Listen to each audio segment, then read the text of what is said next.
everyone, my name is Caitlin Newman. And my name is Sarah Harlan.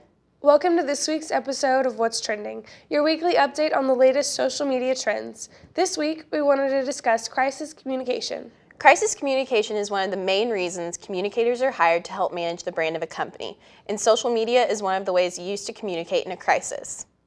Let's look at some of the recent crises that played out on social media. In Olean, New York, a McDonald's employee, Heather Levia, paid for a group of firefighters' meals out of her own pocket shortly after they fought a fire in freezing temperatures, which then resulted in the employee getting fired.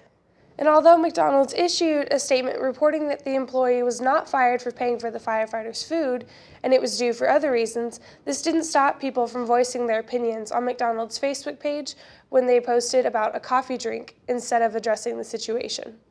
Out of the 3 Facebook posts made during the time frame of the crisis, roughly 500 people left negative comments about McDonald's not addressing the issue.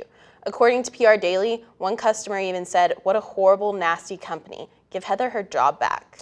And this is one of the many examples of how people take to social media during a crisis. Social media is a way to express your opinions, which can often result in dealing with the unexpected as communicators. Social media channels can turn into a nightmare during a crisis, but sometimes it can come in handy. For example, when Southwest Airlines Flight 345 landed nose first at LaGuardia Airport in New York, the airline sent out a tweet and Facebook post within minutes stating to stand by for more information while they gathered the facts.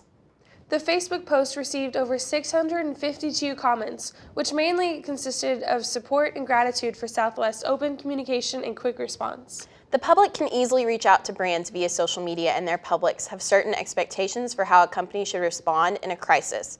Publics can easily see if a crisis situation is going to be a success or failure based on how a company responds and handles themselves during a crisis. Therefore, social media responses should be included in every crisis management plan.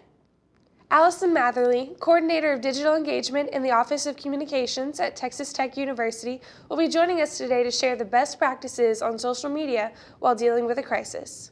Well, hi Allison, thanks for joining us today. Thanks for having me. All right, so since you're the coordinator of digital engagement for Tech, how do you use social media, like on a day-to-day basis? Well, in the Office of Communications and Marketing, we use social media to communicate with our different audiences, whether that be current students, prospective students, alumni, parents of students, a wide range of people, to tell our marketing and communications messages, and then also to build relationships with those audiences. Awesome. What types of social media measurement do y'all use for Texas Tech?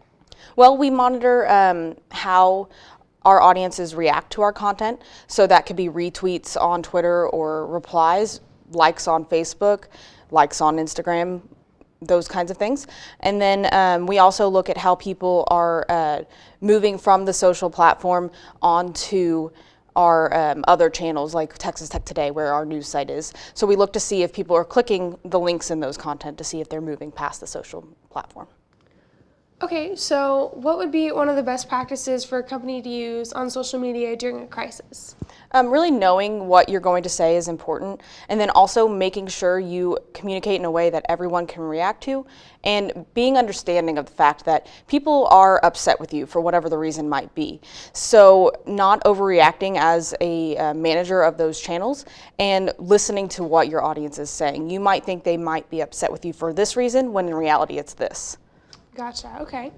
Do you think that a company or Texas Tech should ever delete negative comments or posts during a crisis? I think it's important to have a policy ahead of time. So for Texas Tech, that is if you use profanity or if you personally attack someone. And that's been our rule of pretty much all of time. So if you go against those things and do one of those, we then remove your comment. But we then contact that person directly and say, look, we're not removing your comment because we don't agree with your opinion. We just removed it because you cursed or because you attacked another user or someone on this campus. And we'd like you to repost without that piece of content. Okay. Well, can you give an example of when Texas Tech had to use like social media to deal with a crisis? There's been a couple over time back in 2008 or 9, I'm not entirely sure which, Texas Tech fired its head football coach, Mike Leach. And that was a decision that many people didn't agree with. So it was one where we had a lot of people who were extremely opinionated about the situation and were really reaching out to us to listen. All right. Well, thank you for joining us. Well, thanks for having me. Thank you, Allison, for sharing with us. Most major companies have social media listening rooms for everyday monitoring use and also for crisis communications. Gatorade, Dell, and Southwest Airlines all have social media labs, also known as war rooms. In order to be effective on social media during a crisis, companies must have a strategic plan set in place beforehand. Well, that's all we have for you this week. Remember to follow us on Twitter, like us on Facebook, and subscribe to our YouTube channel. I'm Sarah Harlan. And I'm Caitlin Newman. Thanks for watching, and we'll see you after spring break. What's Trending is produced through the Outpost and the College of Media and Communication at Texas Tech University.